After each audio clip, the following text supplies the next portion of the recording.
ఈ దినమునకు ఏర్పాటు చేయబడినటువంటి వాక్య భాగముగా అపోస్తుల కార్యగ్రంథము 2వ అధ్యాయము 32 నుండి మనం చదువుదాం. అపోస్తుల కార్యగ్రంథము 2వ అధ్యాయము 32వ వాక్యము నుండి మనం చదువుదాం. ఈ యేసును దేవుడు లేపెను, దీనికి మేమందరము కూడా సాక్షులం కాగా, ఆయన దేవుని కుడిపార్శ్వమున హెచ్చించబడి పరిశుద్ధాత్మను గూర్చిన వాగ్దానమును తండ్రి వలన పొంది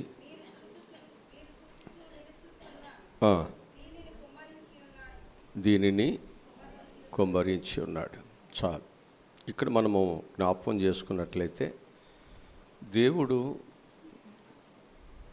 మానవుల యొక్క పాప క్షమాపణ కొరకు, విడుదల కొరకు ప్రభు అయినటువంటి యేసుక్రీస్తు వారు చనిపోయి ఆయన తిరిగి లేచి పరిశుద్ధాత్మ చేత నింపబడి ఆయన పరలోకములోనికి వెళ్ళి పరలోకములో తండ్రి యొక్క కుడిపార్శ్వమున ఆయన హెచ్చించబడి పరిశుద్ధాత్మతో నింపబడినటువంటి ప్రతి ఒక్క ఆశీర్వాదమును ఈ భూమి మీద తన శిష్యులు దేవుని యొక్క పరిచర్య కొనసాగించడానికి దేవుడు కృమ్మరించినట్లుగా మనకు వాక్యము తెలియచేయబడుతుంది. అందుకే పరిశుద్ధాత్మ పొందినటువంటి అపోస్తలులు సంఘానికి బోధించేటువంటి కొన్ని విషయాలను నేను మీకు తెలియజేస్తాను. ఎందుకని అంటే పరిశుద్ధాత్మను దేవుడు తన శిష్యులకు దేవుడిచ్చిన తరువాత వారు బలం పొందుకొని, శక్తి పొందుకొని, వారికి ఉన్నటువంటి భయములన్నిటి నుంచి విడుదల పొంది దేవుని యొక్క పరిచర్యను వారు చక్కగా నిర్వర్తించినట్లు, కొనసాగించినట్లు బైబిల్ చెప్పబడుతుంది. కనుక మనము కూడా ఈ లోకములో దేవుని యొక్క రక్షణ మార్గములో మనం కూడా కొనసాగాలంటే మనకు కూడా శక్తి అవసరం, మనకు కూడా బలము అవసరం. ఆ శక్తి, ఆ బలముతోనే మనము దేవుని రాజ్యాన్ని కట్టడానికి, దేవుని యొక్క సువార్తను, పరిచర్యను లోకములో కొనసాగించడానికి అవకాశం అనేది ఉంచబడుతుంది అని చెప్పి నేను మీకు జ్ఞాపకం చేస్తున్నాను. దీనిలో మొదటి భాగముగా అపోస్తలుడైనటువంటి పౌలు లేక అపోస్తలుడైనటువంటి దేవుని యొక్క శిష్యులు చాలా గొప్ప విషయాన్ని వారు సంపాదించుకోగలిగారు, వారు బోధించగలిగారు, గొప్ప జ్ఞానాన్ని వారు సంపాదించుకోగలిగారు. దానిలో మొదటి మాటగా మనం చూసినట్లయితే వారు కేవలము క్రీస్తును మాత్రమే వారు బోధిస్తున్నారు. కేవలము క్రీస్తును మాత్రమే బోధిస్తున్నారు. కొరింథీయులకు రాసినటువంటి మొదటి పత్రిక 1వ అధ్యాయము 23వ వాక్యాన్ని మనము చదువుకుందాం. అయితే మేము సిలువ వేయబడిన క్రీస్తుని ప్రకటించుచున్నాం. చాలు. ఇక్కడ మనము జ్ఞాపకం చేసుకున్నట్లయితే వారు ఎవరిని బోధిస్తున్నారు, ఎవరి గురించి సువార్త చెబుతున్నారు అంటే సిలువ వేయబడిన క్రీస్తుని గురించి మాత్రమే వారు ప్రకటిస్తున్నట్లుగా మనం చూస్తూ ఉంటున్నాం. లోకములో యేసుక్రీస్తు యొక్క సిలువ నిరర్ధకమని, యేసుక్రీస్తు వారి యొక్క సిలువ దేశద్రోహులకు, ఆనాడు ఉన్నటువంటి మతమునకు, అధికారులకు వ్యతిరేకముగా ఉండుట బట్టే వారికి ఈ శిక్ష విధి కలిగింది.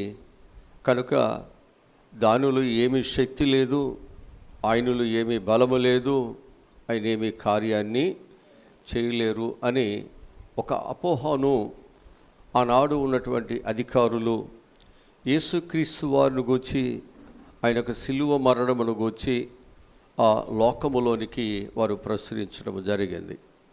ఇప్పుడు లోకములో ఉన్నటువంటి మనుషులందరూ కూడా ఒక అపోహలో వారు పడిపోయి యేసుక్రీస్తు యొక్క సిలువను, యేసుక్రీస్తు యొక్క సిలువ ద్వారా వచ్చేటువంటి శక్తిని, బలమును చాలామంది కోల్పోతున్నట్లుగా, చాలామంది ఆ సిలువ చెంతకు అనేక మంది రానినట్లుగా మనకు బైబిల్లో చెప్పబడుతుంటుంది. అయితే ఆ సిలువ శక్తి, ఆ సిలువ బలమును, ఆ సిలువే రక్షణ, ఆ సిలువ మార్గమే నేను పరలోకానికి చేరుస్తుంది అని చెప్పి యేసు ప్రభువారు ఏ సిలువనైతే ఆయన మానవాళ్ళందరి కొరకు కూడా ఆయన గొల్గొతా కొండ మీద ఆయన ఆ సిలువ మరణాన్ని ఆయన పొందారో అది లోకములో ఉన్న మనందరికి కూడా ఆశీర్వాదమే. అది రక్షణ పొందిన ప్రతి ఒక్కరూ కూడా దైవ శక్తిని, దైవ కార్యాలు చేసేటటువంటి ఆ బలమును కూడా అది ఇస్తుంది అని చెప్పేసి వారు సువార్తను లోకానికి ప్రకటించటము జరిగింది. దీనిలో వారు యేసుక్రీస్తు యొక్క ప్రతి దానిని కూడా లోకానికి వారు క్షుణ్ణముగా వారు తెలియజేశారు.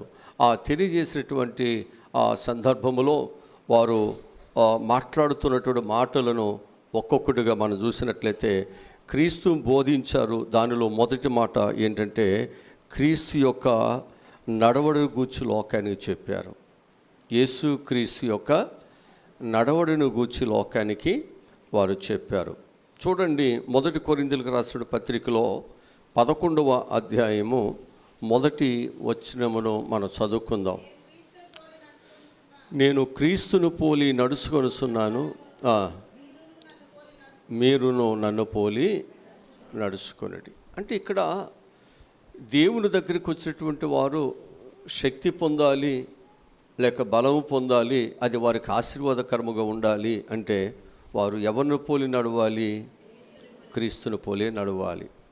నీ సువార్త ప్రజల్లోకి వెళ్ళాలన్నా, నీ సువార్త అనేక కుటుంబాలను వెలిగింప చేయాలన్నా, నీ సువార్త, నీ పరిచర్య అనేకులకు ఆశీర్వాదకరముగా ఉండాలన్నా నీవు ఏం చేయాలి అంటే క్రీస్తు యొక్క పోలి మనము నడుచుకోవాలి. అంతే, క్రీస్తును పోలి మనము నడుచుకోవాలి.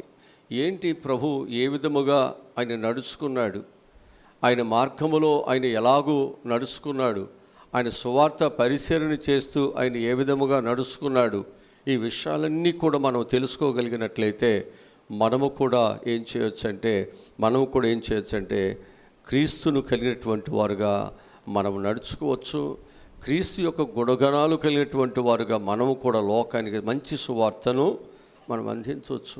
ఎందుకనంటే రక్షించబడిన ప్రతి ఒక్కరూ కూడా మీరు లోకమునకు మీరు పత్రికలై ఉన్నారు, మీరు లోకమునకు మీరు ఉప్పై ఉన్నారు, మీరు లోకమునకు మీరు వెలుగై ఉన్నారు అని వాక్యం చెబుతుంది. కనుక ఆ గుణగణాలన్నీ కూడా లోకానికి మనం చూపించాలంటే ఆ లోకం మనం చూపించేటువంటి ఆ మార్గమును వారు చూసి ఇదే సత్యమైన మార్గము, ఇదే జీవమైన మార్గము, ఇదే నిజమైన మార్గము. ఎందుకనంటే ఈ మనుషులు ఒకప్పుడు మన ముందు ఎలా ఉన్నారో ఇప్పుడు క్రీస్తును కలిగిన తరువాత వారు ఎంత చక్కటి సత్ప్రవక్తను కలిగి నడుచుకొనిస్తున్నారో అని మనం ఏం చేయాలంటే మన ప్రవక్తను లోకానికి చూపించి మన ప్రవక్తల ద్వారా మన సువార్త ఏం చెప్పవసరం, మన యొక్క ప్రవక్తను ద్వారా ఏం చేయొచ్చు అంటే లోకాన్ని దేవుని దగ్గరకు మనం చేర్చవచ్చు. లేకపోతే నిన్ను బట్టి దేవుని నామము దూషణ పాలవుతుంది, నిన్ను బట్టి దేవుని నామము పడద్రోయబడుతుంది, నిన్ను బట్టి దేవుని యొక్క సంఘము అక్కడ ప్రార్థన లేదు, అక్కడ భయభక్తులు లేవు, అక్కడ ఉన్నటువంటి వారు సరైన వారు కాదు అనేటువంటిది సమాజానికి చెడ్డ సమాచారం వెళుతుంది, దురభిప్రాయాలు మన సంఘమునకు వచ్చి వెళుతుంటాయి.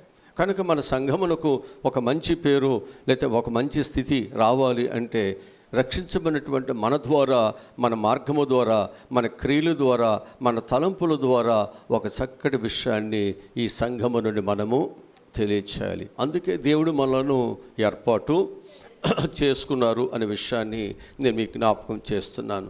క్రీస్తు యొక్క నడవడిక గురించి మనము బైబిల్లో మనం చూడగలిగినట్లయితే ఆయన ఎలాగూ నడిచాడు అనేది మనం చూసినట్లయితే ఆయన హింసించేవారిని ప్రేమించాడు, దూషించేవారిని ప్రేమించారు, ఆయన మీద అబద్ధముగా నేరరూపణ చేసేటటువంటి వారిని అందరినీ కూడా ప్రేమించారు. ఎక్కడైతే నశించిపోతున్నారో వారికి దేవుని యొక్క సువార్తను ప్రకటిస్తున్నారు.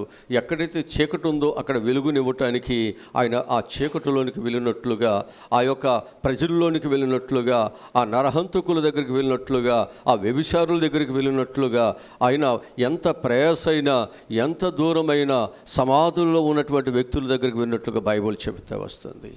అంటే ఆయన ప్రతి నడవడిక, ఆయన ప్రతి ప్రయత్నము కుటుంబాలకు క్షేమం కలిగించాడు. ఏ మానవాళి యొక్క క్షేమం కొరకైతే ఈ లోకానికి వచ్చాడో ఆ క్షేమాన్ని వారికి చేరవేయటానికే ప్రభువైన యేసుక్రీస్తు వారు ఈ భూమి మీద ప్రయాసపడినట్లుగా, ఆయన నడిచినట్లుగా మనం చూస్తూ ఉంటున్నాం.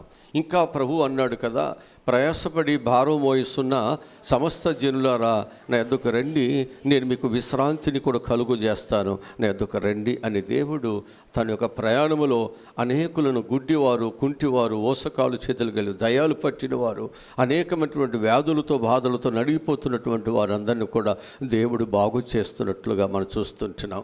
మన ప్రయాణం కూడా అలాగే ఉండాలి. ఏ కుటుంబానికి ఎవరికి మనం హానిని, ఇబ్బందిని కలిగించే వరకు మన జీవితాలు ఉండకూడదు. అనేక కుటుంబాలకు ఆశీర్వాదకరంగా మన యొక్క జీవిత విధానాలు కొనసాగాలి. దీనిలో మొదటి మాటగా మనం చూద్దాం. క్రీస్తును బోధించినటువంటి వాటిలో మొదటి మాట ఏంటంటే క్రీస్తును పోలి నడుచుకోవటం. ఎవరిని పోలి నడుచుకోవాలి? అంతే. క్రీస్తును బోధించేవారు ఎవరైనా ఎవరిని పోలి నడవాలి? మనం క్రీస్తును పోలి నడవకోకుండా యేసుక్రీస్తుని మనం ఎలా ప్రకటించగలం? మనం క్రీస్తును పోలి మనం నడవకోకుండా నేను దేవుని బిడ్డను అని మనం ఎలా చెప్పగలం? నేను బైబిల్ని నేను చదువుతున్నాను, బైబిల్ ప్రకారం నడుస్తున్నాను అని మనం ఎలా చెప్పగలం? అందుకే ఈ లోకంలో దేవుడు చెప్పేటువంటి మాటలు ఏమిటంటే మనందరము కూడా క్రీస్తును పోలి నడవాలి. నడిచినప్పుడే మనం దేవుని బోధించటానికి, దేవుని బిడ్డలుగా ఉండటానికి, ఆయన సాక్షులుగా మనం చెప్పటానికి అవకాశం అనేది ఉంటుంది అని చెప్పి నేను మీకు జ్ఞాపకం చేస్తున్నాను. రెండవదిగా మనం చూసినట్లయితే క్రీస్తును బోధించువారిలో రెండవ మాట ఏంటంటే క్రీస్తుని వారు మాదిరిగా తీసుకున్నారు. క్రీస్తుని వారు ఏం చేశారు? మాదిరిగా తీసుకున్నారు. నడిసే ప్రతి ఒక్కరు కూడా ఎవరిని చూసి నడవాలి? క్రీస్తుని చూసి నడవాలి. ఆయనే మనకు మాదిరి, ఆయనే మనకు గురి, ఆయనే మనకు దిక్కు. ఇక ఆయన తప్ప మనం ఎవరిని చూసినా మన మార్గము, మన ప్రయాణం తిన్నగా వెళ్ళదన్నమాట. వాక్యముల నుంచి పేతురు రాసిన మొదటి పత్రికలో 2వ అధ్యాయము 21వ వాక్యాన్ని చదువుదాం.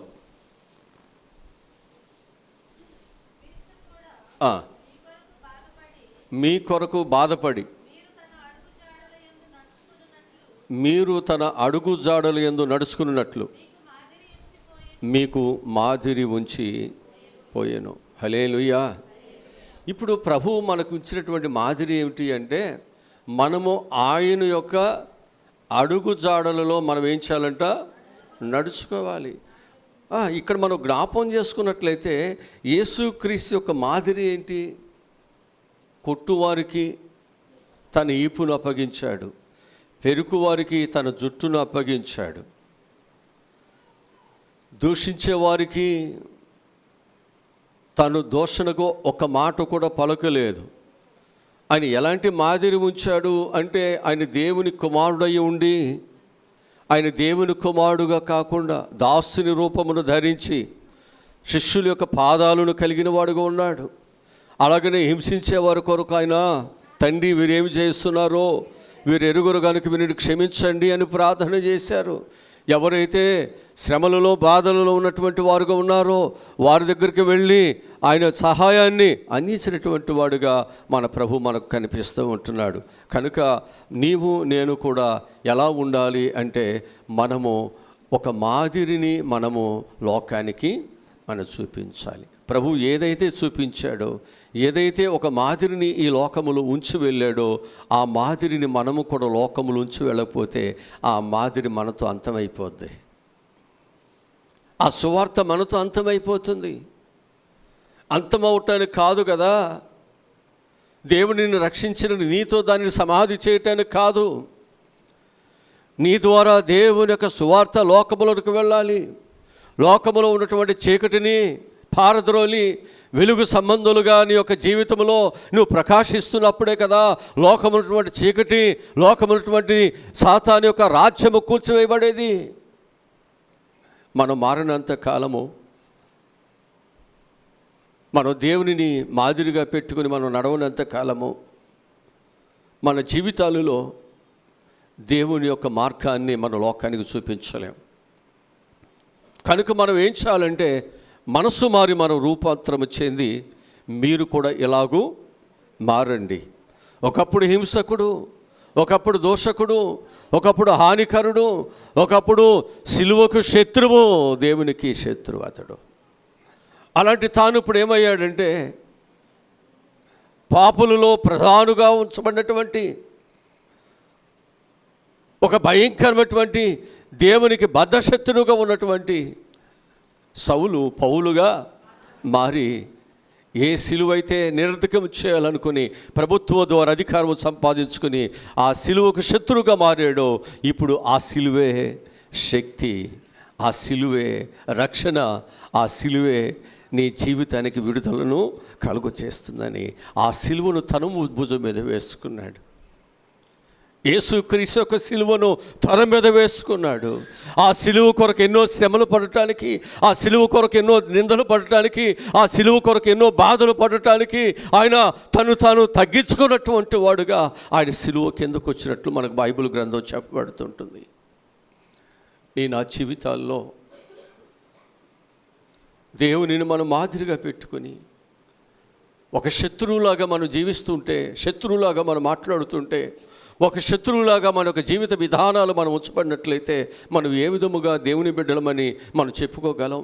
తగ్గింపులు మన జీవితాలు లేనప్పుడు, వాక్యం చెబుతున్నప్పుడు దానికి లోబడలు లేనప్పుడు, దాన్ని సరి చేసుకోలేనప్పుడు, నీ తప్పును నీ పొరపాటును సరి చేసుకోలేనప్పుడు నువ్వు ఏ విధంగా నువ్వు దేవుని యొక్క సువార్తను, సిలువ సువార్తను ఆయన మాదిరిగా పెట్టుకుని లోకానికి నువ్వు అందించగలవు? జాగ్రత్త. ఇక్కడికి వచ్చిన ప్రతి ఒక్కరు కూడా సరిదిద్దుకోవటానికి వచ్చాం, సరి చేసుకోవటానికి వచ్చాం, క్రీస్తు యొక్క మార్గంలో నడవటానికి వచ్చాం, క్రీస్తుని మనం మాదిరిగా ఉంచుకోవటానికి వచ్చాం. ప్రభు మాదిరిగా లేకపోతే మన జీవితాల్లో మన వేషధారణ వేరుగా ఉంటుంది, మన భాష వేరుగా ఉంటుంది, మన క్రియలు వేరుగా ఉంటాయి. అందుకే ప్రతి ఒక్కరు కూడా యేసుక్రీస్తుని మాదిరిగా పెట్టుకోవటానికి ఇక్కడికి వచ్చాం. మన మాదిరి ఎవరై ఉండాలి? పాదిరై ఉండకూడదు. ఏదో ఒక ఫ్యాన్స్కి కానీ సినిమా హీరోలు ఎలాగో వారి మాదిరిగా పెట్టుకుని వాళ్ళలాగా మాట్లాడటం, వాళ్ళలాగా నడవటం, వాళ్ళలాగా డాన్సులు వేయటం, వారిలాగా ఉండేటువంటిది కాదు ఇది. ఎవరినో మాదిరిగా పెట్టుకుని ఇక్కడ నడిచేది కాదు ఇది, మాట్లాడేది కాదు ఇది. సజీవుడైనటువంటి దేవునిని, నీ యొక్క క్షేమం కొరకు పాటుపడుతున్నటువంటి దేవునిని, నీ యొక్క నశించిపోతున్నటువంటి స్థితి నుంచి విడిపించడానికి తన ప్రాణమును సహితము ఆయన ప్రాణముగా పెట్టినటువంటి దేవునిని, నీ క్షేమము కొరకు ఆయన ధనాన్ని సమస్తాన్ని ఖర్చు చేసి ఆయన దరిద్రత కలిగినటువంటి దేవుని మనం కలిగి ఉన్నాం. మన క్షేమం కొరకు ఎన్నో కుటుంబాలను పాడు చేయటానికి కాదు మనం ఇక్కడికి వచ్చింది. మన బ్రతుకు క్షేమం కొరకు అనేక కుటుంబాలను మనము చీకటిమయంగా చేయటానికి కాదు మనం ఇక్కడికి వచ్చింది. మనం శ్రమ పడుతూ, బాధపడుతూ సత్యాన్ని లోకానికి చూపించడానికి వచ్చాం. అలా నీ జీవితము యేసుక్రీస్తులాగా మాదిరిలాగా పెట్టుకుని నడవలేకపోతే మన జీవితంలో మనము రక్షణ మార్గములో మనం లేనట్టే. అందుకు వారు పరిశుద్ధాత్మ చేత నింపబడినటువంటి యేసుక్రీస్తు యొక్క శిష్యులు వారు ఎవరిని చూపించారు అంటే యేసుక్రీస్తుని బోధించారు. యేసుక్రీస్తు వారి యొక్క నడవడిక గురించి చెప్పారు. యేసుక్రీస్తే మీకు మాదిరై ఉండాలి. ఆయన ఏ విధముగా సమస్తాన్ని విడిచిపెట్టి ఈ లోకానికి వచ్చారో మనము కూడా ఈ లోకములను సమస్తాన్ని విడిచిపెట్టి మనందరం క్రీస్తుని పోలి మనం కూడా ఏం చేయాలంట? నడుచుకోవాలని వాక్యం చెప్తూ వస్తుంది. ఇక మూడవదిగా దానిలో మనం చూసినట్లయితే క్రీస్తు యొక్క మనసును గురించి చెప్పారు. క్రీస్తు యొక్క మనసును గురించి చెప్పారు. క్రీస్తు యొక్క మనసును గురించి ఫిలిప్పీయులకు రాసిన పత్రికలో 2వ అధ్యాయము 5వ వచనములో ఒక చక్కటి మాట రాయబడింది. క్రీస్తు యేసుకు కలిగిన ఈ మనసును మీరును, అంతే కదా. ఇక్కడికి వచ్చినటువంటి వారందరి యొక్క మనసు ఎవరి మనసు అయి ఉండాలి? అంతే, క్రీస్తు యేసు యొక్క మంచి మనసును మీరును కలిగి ఉండాలి. మనం కూడా కలిగి ఉండాలి. ఆయన మంచి మనసు ఏంటి? అసలు ఆయన మనసు ఏంటి? ఒక పాపి, ఒక కుటుంబము నశించిపోవటం ఆయనకి ఇష్టము కాదు. అంతటా అందరూ మారు మనసు పొందాలి.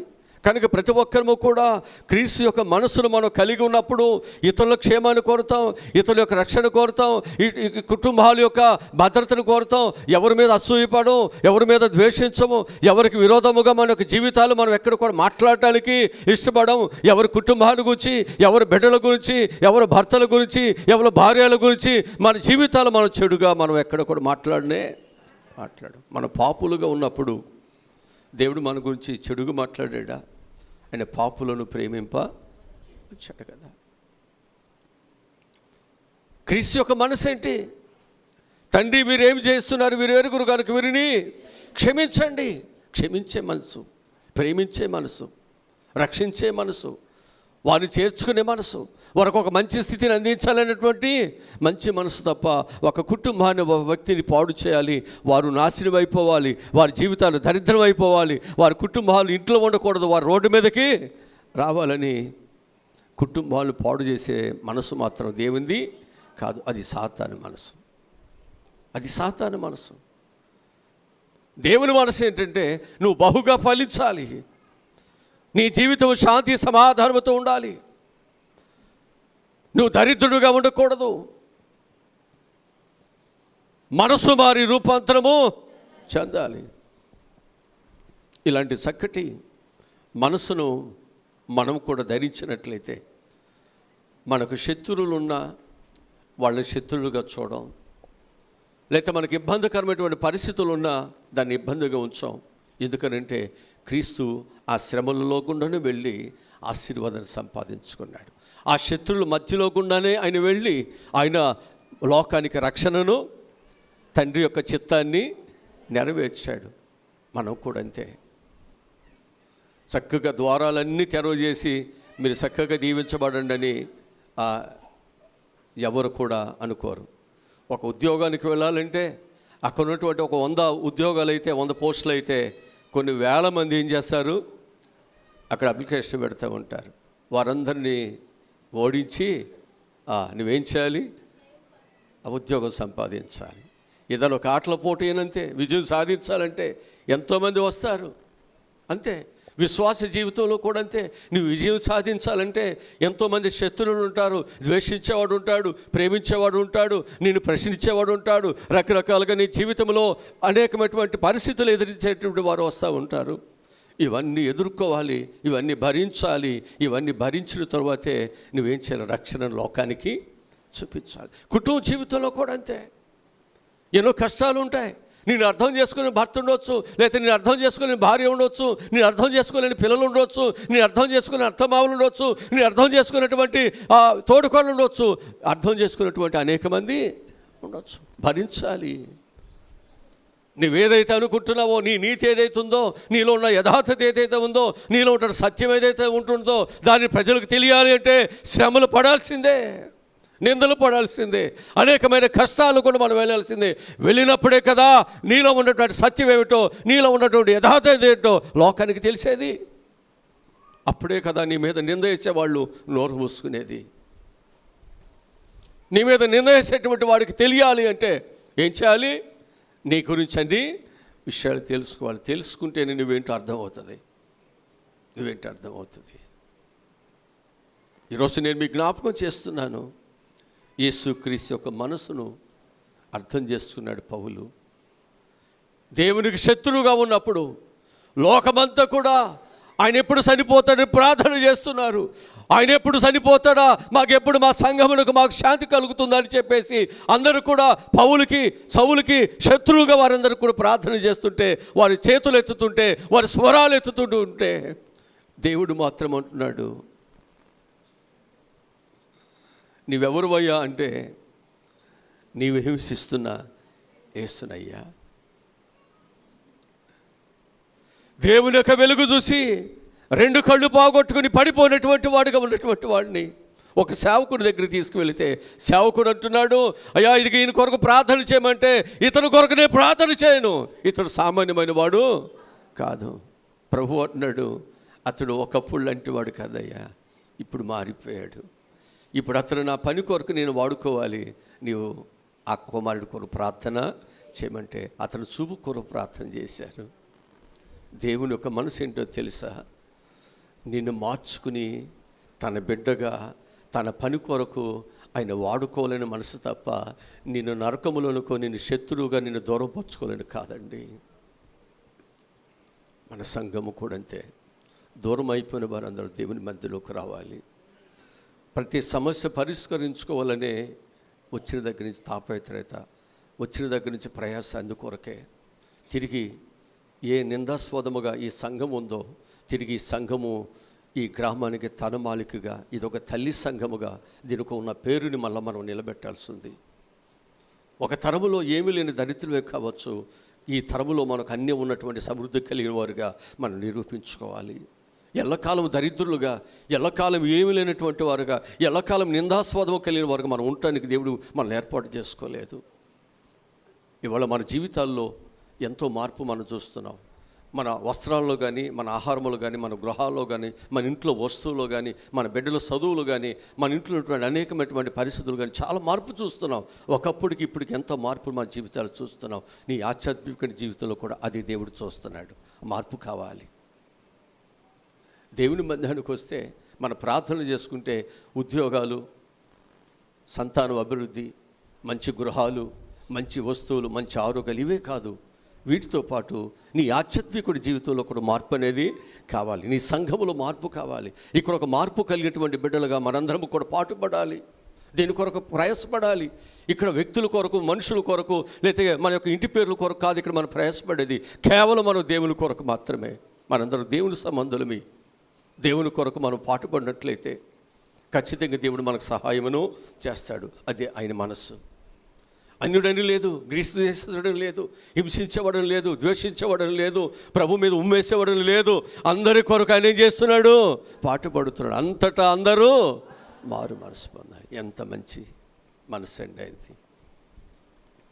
ఈ మనసు మనకు కూడా ఉన్నట్లయితే ఎంతమంది మన దగ్గరికి వస్తారు, ఎంతమంది మన దగ్గరికి వస్తారు. కోడి తన పిల్లలను చేర్చుకున్నట్లు మనం కూడా ఏం చేయాలి? అనేకులను చేర్చుకోవాలి, నడిపించాలి. మనమే బాధ్యత. ఇక్కడికి వస్తే అయ్యగారు ఏం బాగుపడతాడు? వద్దండి, ఈ తరములో మనం పని చేద్దాం. దేవుని పని చేయండి, నమ్మకముగా చేయండి. నమ్మకమైన వారికి దేవుడు, మనం పని చేస్తే కదా మెండని దీవులు వచ్చేది, అంతేనా?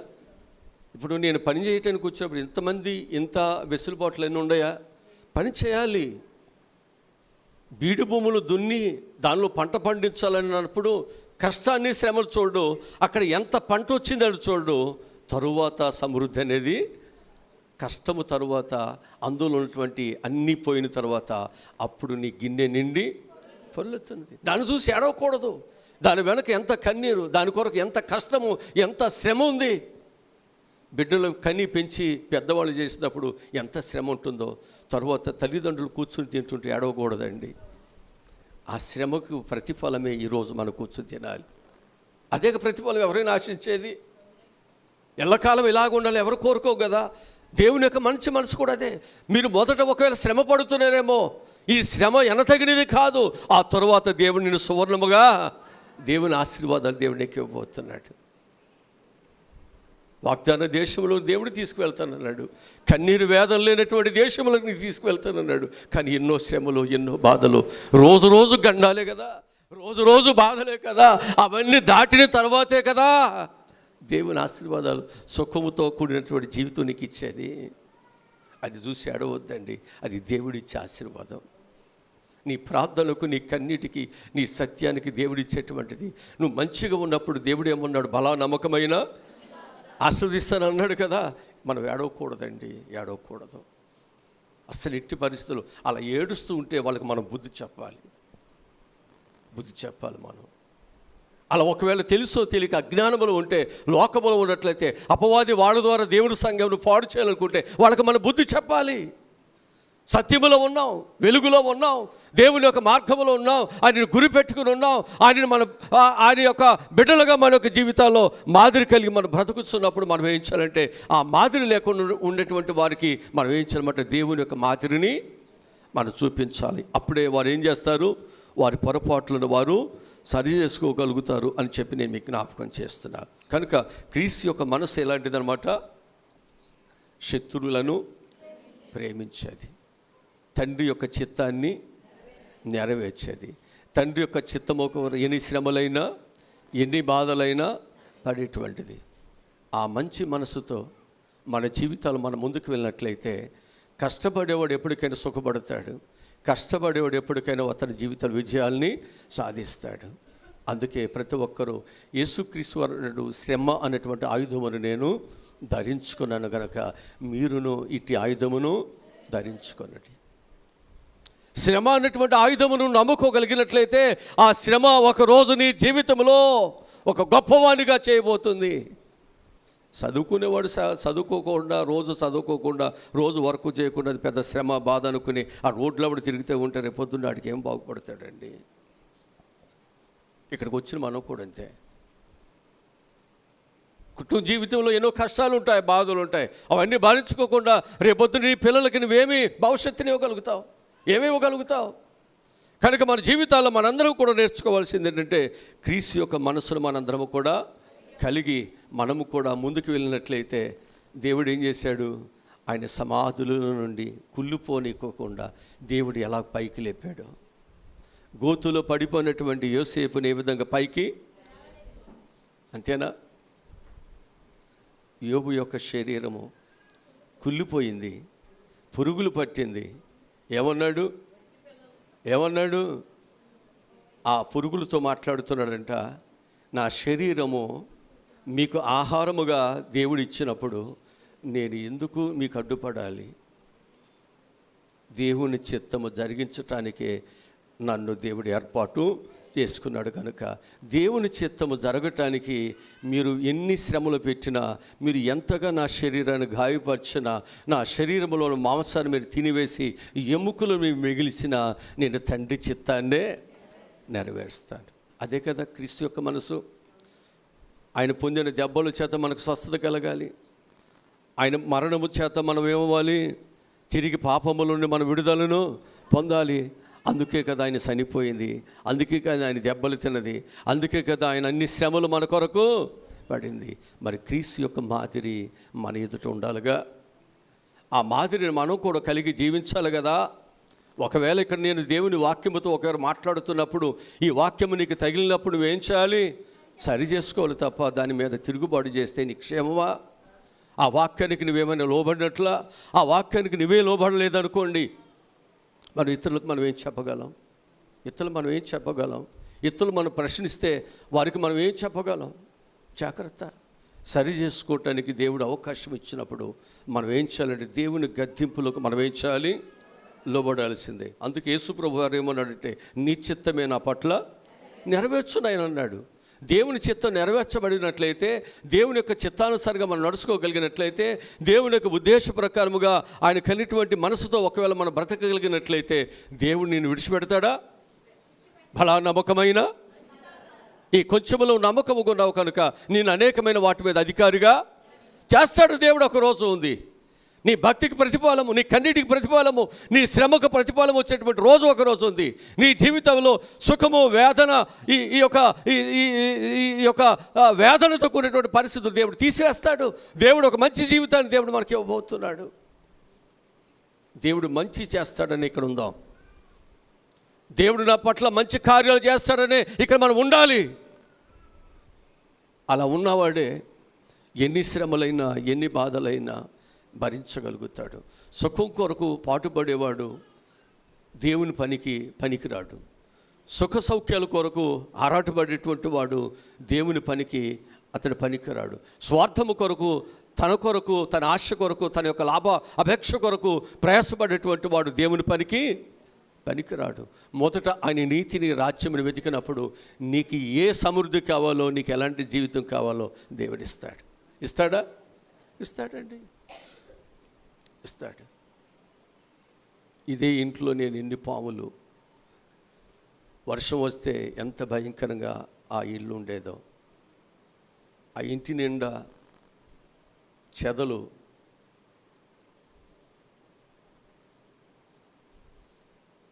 ఏదైనా గాలి వచ్చినా, వర్షం వచ్చినా ఇది ఎప్పుడు పడిపోతుందా భయము. ఎన్నోసార్లు పాములు మీద పడటం మేమెన్నో చూసాం.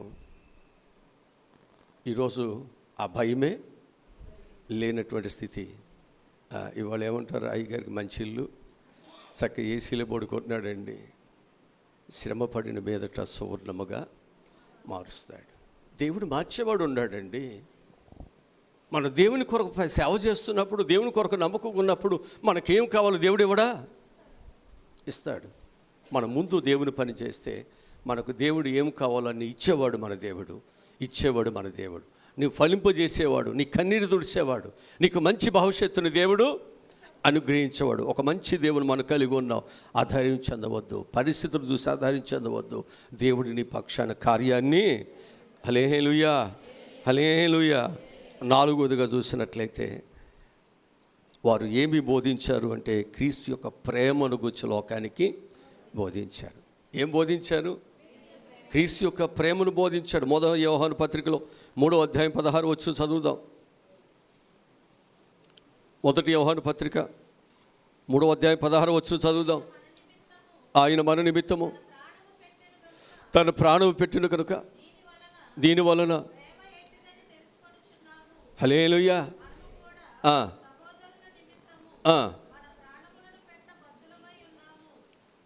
అంతేనా? దేవుడు మన కొరకు ఏం పెట్టాడట?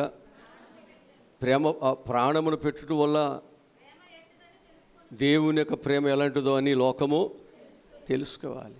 శిక్షకు పాత్రులమైన, దోషులమైన ప్రేమించడానికి అర్హత ఏమాత్రమో కూడా మనకు ఎక్కడ లేకపోయినా దేవుడు ఏం చేశాడు?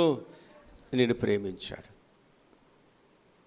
నిన్ను ప్రేమించి ఏం చేశాడు? తన ప్రాణాన్ని ఒక దుర్నీతిమంతుని కొరకు, ఒక నీతిమంతుడైన దేవుడు ప్రాణం పెట్టడం అరుదు కదా, అరుదు కదా.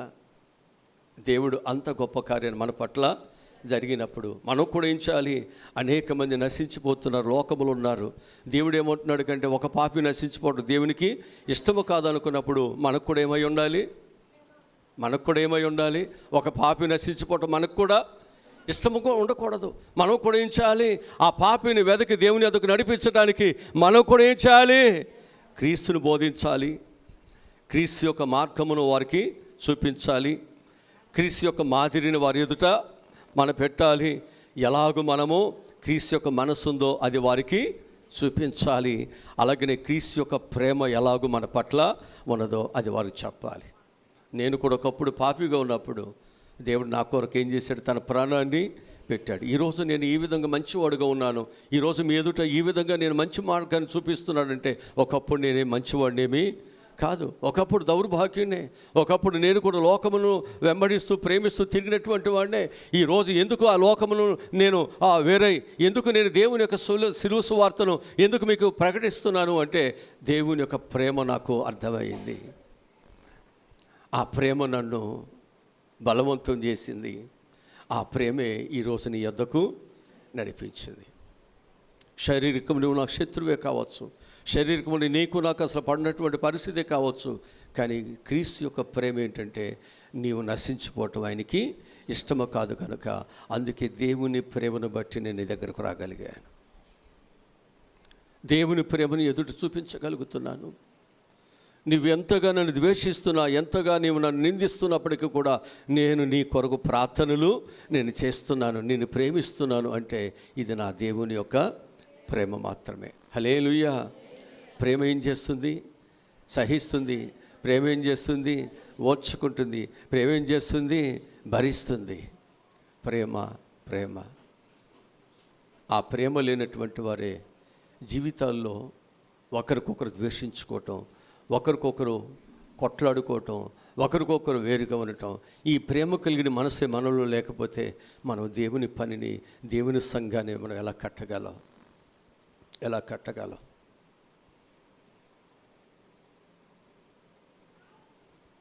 మనము ఇతరులకు చెప్పగలుగుతున్నావు, కానీ మనకేదైనా బాధ కష్టం వస్తే మాత్రం మనము దానిని తీసుకోలేకపోతున్నాం.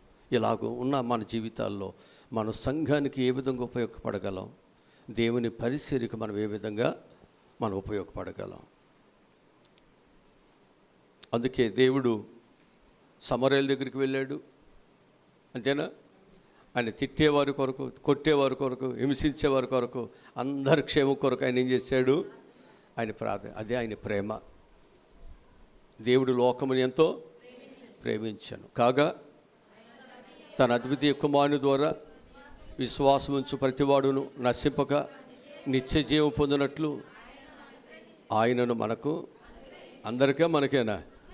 అందరికీ. అదే మనం చెప్పాలి. మాకొక్కరి కొరకే కదమ్మా, నీ కొరకు కూడా ప్రభు ప్రేమ కలిగే ఉన్నాడు. నీవు కూడా నశించడానికి వీల్లేదు. నీకు ఎంతమంది దేవుళ్ళు లేకపోతే ఎంత మార్గాలు ఉన్నప్పటికీ కూడా నేనే మార్గము, నేనే సత్యము, నేనే జీవమని చెబుతున్నాడు. కనుక ఒక్కసారి ఈ మార్గమును రుచి చూడు, ఈ మార్గంలోకి వచ్చి చూడు, ఈ మార్గమును నడిచి చూడు, ఈ మార్గము ద్వారా నీకు ఎంత ప్రయోజనమో ఉంటుందో అని మనం ఏం చేయాలి? వారికి ప్రభు యొక్క మార్గాన్ని మనమే చూపించాలి. అందుకే ఆ మార్గమును చూపించే ప్రక్రియలో యేసుప్రభు వారు ఒకటి తక్కువ 40 దెబ్బలు ఆయన ఒకసారి పొందితే తింటే పౌలు ఎన్నిసార్లు పొందాడంట? ఎన్నిసార్లు అంట? ఈరోజు నేను మీకు జ్ఞాపకం చేస్తున్నాను. దెబ్బలు లేకుండా, అవమానము లేకుండా సువార్త పరిచర్య ముందుకి వెళ్ళదు. సువార్త పరిచర్యలో ఎన్నో వ్యతిరేకతలు వస్తాయి, ఎన్నో బాధలు వస్తాయి. అయినా మనము ఏ ప్రేమ కలిగి దేవుని యొక్క సువార్తను లోకాన్ని చెప్పాలనుకున్నామో ఆ సువార్తను మనము చెప్పటానికి ప్రేమ కలిగి ఉండాలి. అందుకే ఆదిమ సంఘము డబ్బులు ఉన్నవాడు లేనివాడు అనేటువంటి భేదాభిప్రాయం లేకోకుండా వాళ్ళు కలిగిన భూములు అన్నిటి కూడా అమ్మివేసి అపోస్తుల యొక్క పాదాల దగ్గర పెట్టి అందరూ ఒకే భోజనం చేశారు, అందరూ ఒకే వస్త్రాలు కట్టుకున్నారు, అందరూ ఒకేలాగా అన్నదమ్ముల్లాగా సాగారు తప్ప అక్కడ ఎక్కువ తక్కువ అనేటువంటి భేదాభిప్రాయాలని వారు కలిగించుకోలేదు. బ్రతికితే దేవుని కొరకు బ్రతుకుతాం, చనిపోతే అందరం ఒకేసారి చనిపోదాం.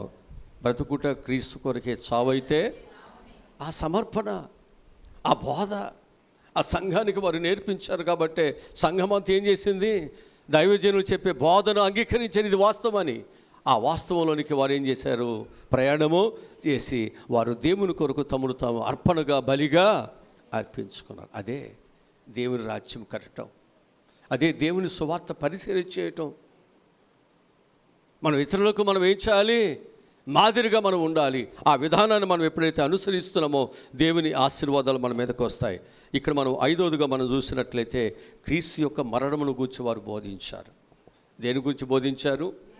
క్రీస్తు యొక్క మరణం గురించి బోధించారు. కొలసీలకు రాసిన పత్రిక 1వ అధ్యాయము 22వ వాక్యాన్ని చదువుదాం. నిర్దోషులుగాను నిరపరాధులుగాను నిలువబెట్టుటకు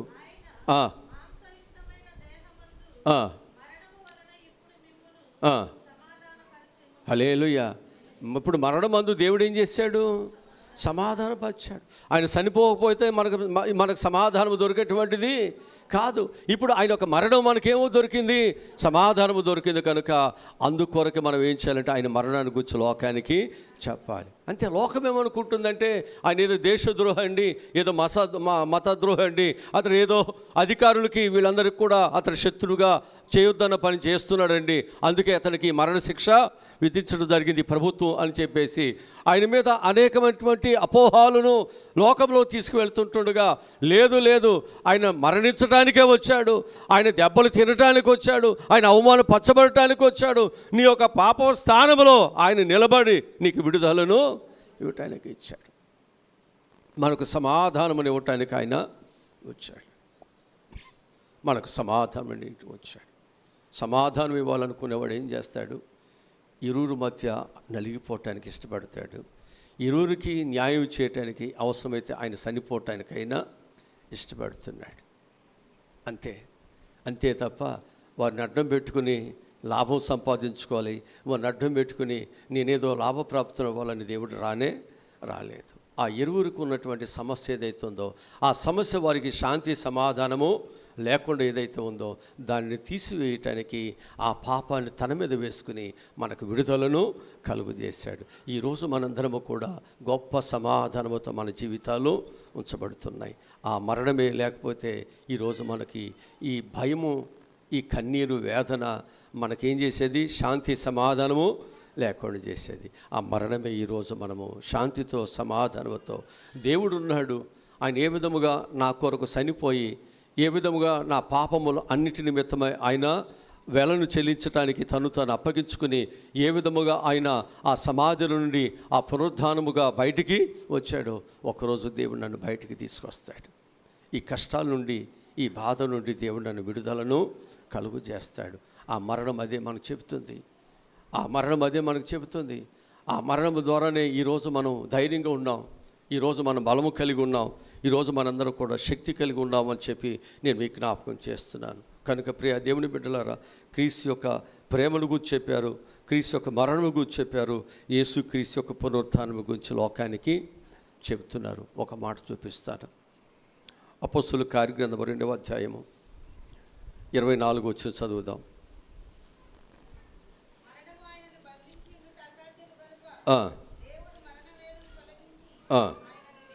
ఆయనను లేపాను. 31 వచ్చి చదువుదాం.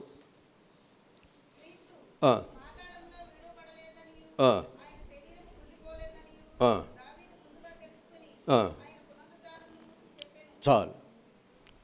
4వ అధ్యాయం 33 వచ్చి చదువుదాం. అపోస్తలుల కార్యగ్రంథం. ఇదియుగాక బహుబలముగా సాక్ష్యం ఇచ్చిరి, అధికముగా హల్లెలూయా. వారు దేవుని గురించి చక్కని సాక్ష్యం చెబుతుంటే దైవకృప అందరి యందు ఏమైంది? అంతే. ఎంతో వేల మంది రక్షణ పొందుతున్నారు. దేవుని వాక్యాన్ని, దేవుని కలిగి కానీ మనం ప్రకటన చేస్తే ఎంతోమంది అయినా ఏమవుతారు? దేవుని యొద్దకు వస్తారు.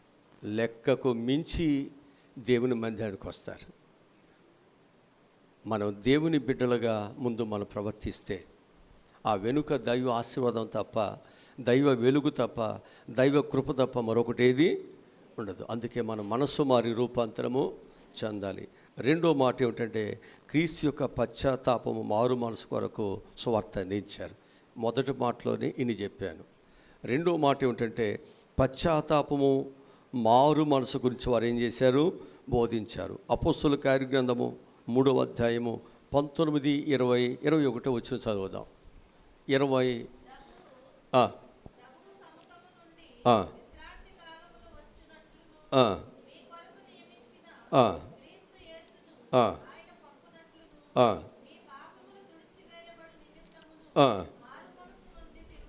హల్లెలూయా.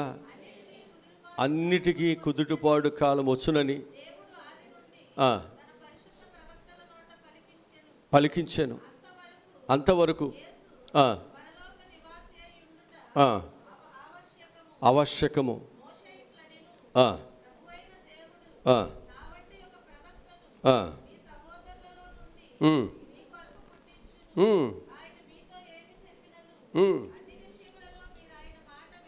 హల్లెలూయా.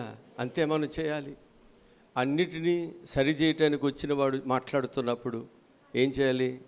ఆయన మాట విని ఆ మాట ప్రకారము నడవాలి. అంతేగా మనం చేయాలి. సరి చేస్తాక వచ్చాడు, బాగు చేయటానికి వచ్చాడు. ఆ బాగు చేయటానికి వచ్చేటువంటి దేవుడు నిన్ను బాగు చేయటానికి పిలిచినప్పుడు ఆయన పిలుపుకు లోబడి రావాలి. ఆయన నిన్ను బాగు చేయటానికి దేవుడు మాట్లాడుతున్నప్పుడు, ఒకవేళ అది నీకు ఇబ్బందికరమైనటువంటి మాటలైనప్పటికీ కూడా ఆయన మాటను మనం ఏం చేయాలి? హృదయపూర్వకముగా స్వీకరించాలి. నేను బాగు చేయడానికి దేవుడిని నడిపిస్తున్నప్పుడు ఆ మార్గంలో ఆటంకాలు, అభ్యంతరాలు ఉండొచ్చు. అది నీకు ఇష్టముగా లేకపోవచ్చు. కానీ సరి చేయటానికి దేవుడిని నడిపిస్తున్నప్పుడు నువ్వేం చేయాలంటే, నీ ఇష్టం వైపు కాదు, నేను బాగు చేసేవాడి యొక్క ఇష్టతను మనము నెరవేర్చడం నడవాలి. ఇలా మనం చేస్తేనే కదా, ఇశ్రాయేలీయులు అలా చేయబట్టే కదా వారికి ఇల్లు లేని బాధ, భూములు లేని బాధ, ఆస్తి లేని బాధ, దరిద్రతని బాధ వారికి లేకుండా వారు నాటని చెట్లు, కట్టని భూములు, వారు సంపాదించిన ఆస్తి వారు కలిగి ఉంది. ప్రభు చెప్పిన మార్గంలో వారి ప్రయాణము చేయబట్టే కదా దేవుడు వారికి ఆ స్థితి ఇచ్చింది. లేకపోతే వెనుదిరిగినట్లయితే వారు ఆ బానిసత్వంలో ఉండేవాళ్ళు కదా, వారికి ఆ విడుదల సౌఖ్యము దొరికేటువంటిది కాదు కదా. నడిపించేవాడు, జ్ఞానము కలిగిన వాడు సరిచేయటానికి వచ్చాడు. ఆయన మాట విందాం, ఆయన మాట చొప్పున నడుద్దాం. ఖచ్చితంగా దేవుడు నీకు మంచినే అని చేస్తాడు.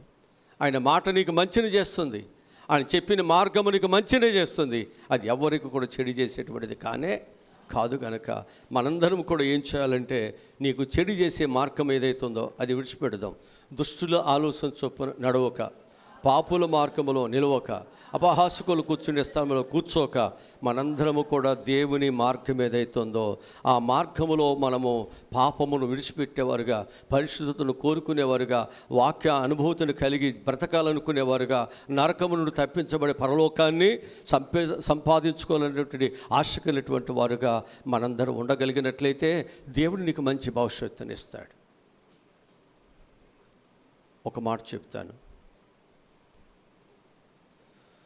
శాంసను నారి చేయబడినవాడు, దేవుని ఆత్మతో నింపబడి బలమైనటువంటి శక్తి కలిగినటువంటి వ్యక్తి. ఒకరోజు తన బలాన్ని, శక్తిని కోల్పోయి దాగోను దేవత గుడిలో, ఒక విగ్రహ ఆరాధన గుడిలో ఏం చేయబడ్డాడైనా? బంధించబడ్డాడు. తిరగలి విసిరివాడుకున్నాడు, 2 కళ్ళు పోగొట్టుకున్నవాడుకున్నాడు. ఆఖరి గడి ఏంటంటే, ఆ రోజు సంబరాలు అన్నీ అయిపోయిన తర్వాత మా భద్రశత్రువుని మా దేవుడు మాకు అప్పగించాడు కనుక ఈ శత్రువుని మేము ఏం చేయాలంటే మా దేవతకు, మా దేవునికి మేము బలిగా అర్పించాలి అనుకున్నటువంటి గడిలో మరణం తథ్యమే. నా పాపమే నాకు ఈ స్థితికి తీసుకొచ్చింది. ఇప్పుడు ప్రభువా, నేను బ్రతకాలని కోరట్లేదు, కానీ నీ నామమునకు ఘనత తీసుకొచ్చేటట్లుగా దయచేసి నా యొక్క మనవి మీరు అంగీకరించి నాకు మరలా తిరిగి నాకు బలమును, శక్తిని నాకు ఇచ్చినట్లయితే, నేను పోగొట్టుకున్నటువంటి ఆ శక్తిని నువ్వు నాకు ఇచ్చినట్లయితే, నాతో పాటు ఇక్కడ ఉన్నటువంటి శత్రువులందరినీ ఏం చేస్తానన్నాడు? పగ తీర్చుకుంటూ ఒకేసారి దండించి ఎక్కడి నుండి ప్రార్థన చేశాడు? అదేమైనా పెద్ద పరిశుద్ధ మందిరం అనుకుంటున్నారా? ఎక్కడి నుండి చేశాడు ప్రార్థన? నీ మనస్సు సరిగ్గా ఉంటే నువ్వు ఎక్కడి నుండి ప్రార్థన చేసిన దేవుడు వింటాడు. స్థలము కాదు కావలసింది, నీ మనస్సు. అక్కడ కూడా దేవుడు నీ మొర విని నీకు దేవుడు సహాయమును చేస్తాడు. ఇది నేను చెప్పే పాయింట్. పరిస్థితులు ఎలా ఉన్నా, నువ్వు ఎక్కడ ఉన్నా, అది శుభ్రమా అశుభ్రమా కాదు, అది విగ్రహారాధన మోగుడు కాదు. అక్కడ కావాల్సింది నా దేవుడు చూస్తున్నాడు కనుక, నా దేవుడు ఇక్కడ కూడా కార్యమును చేయగలడు కనుక, ఇక్కడ కూడా నా దేవుడు నన్ను బలపరచగలడు కనుక నేను ప్రార్థన చేస్తున్నప్పుడు దేవుడు నాకు సహాయం చేస్తాడు. నువ్వు నమ్మి ప్రార్థన చేస్తే ఎక్కడైనా దేవునికి సహాయమును చేయటానికి ఆయన శక్తి కలిగిన వాడే. అందుకే ప్రతి ఒక్కరూ పరిస్థితులు చూడొద్దు. నీ పూరి గుడిసెలో ఉన్న, అవమానములో ఉన్న, నిందలతో ఉన్న, ఒంటరితనములో ఉన్న, దిక్కులేని పరిస్థితుల్లో ఉన్న, అక్కడి నుండే ప్రార్థన చేయండి. దేవునికి ఏం కావాలో దేవుడు సహాయమును చేస్తాడు. తల్లవంచండి, ప్రార్థన చేసుకుందాం. తల్లవంచండి. మా ప్రభువా, ఈరోజు చెప్పిన మాటలు విలువైనవి నాయన. బిడ్డలెవరూ దేవుని మాటలకు దూరం కాకుండా అందరూ చక్కగా దేవుని మాటలు వినేవారుగా, దేవుని కొరకు నమ్మకముగా నా పిల్లలు బ్రతికేవారు ఉన్నట్లు సహాయములను దయచేయండి. ప్రతి బిడ్డ మీద నీ అభిషేకమును ఆత్మోచ్చయ్యా. మా సంఘమును, నువ్వు నాకు అప్పగించిన సంఘమునైనా, వారు, వారి పిల్లలు, వారి కుటుంబాలు అన్ని వేళ మంచిగా ఉండాలి ప్రభువా. నీవే మనసు కలిగి వారి క్షేమాన్ని కోరి ప్రార్థన చేస్తున్నావో అదే మనసుతో ప్రభువా నా పిల్లలందరూ బాగుండాలి, వారి కుటుంబాలు బాగుండాలి, వారి బిడ్డలు బాగుండాలి, వారికి గర్భఫలాలు, ఉద్యోగాలు, గృహాలు, ఆరోగ్యాలు, శాంతి, సమాధానము, వారు వెళుతున్న ప్రతి ప్రయాణం వారికి శుభదాయకంగా ఉండాలి. అదే ఆశతో ప్రార్థన చేస్తున్నావు నాయన. ఎంతోమందిని అప్పగించావు, అందరికీ సహాయములను దయచేయండి. మా ప్రార్థన వ్యర్థం కాకుండా మా ప్రార్థనలు చక్కగా ఫలభరితముగా దీవెనకరముగా ప్రతి కుటుంబానికి ప్రతి వ్యక్తికి ఉన్నట్లు సహాయములను దయచేయమని మమ్మల్ని మేము తగ్గించుకుంటూ మీ నామమును హెచ్చింపు చేసు యేసు నామములో ఈ మనవులు ఈ ప్రార్థనలు అడిగి పొందుకుని ఉన్నాము తండ్రి. ఆమేన్. ఆమేన్.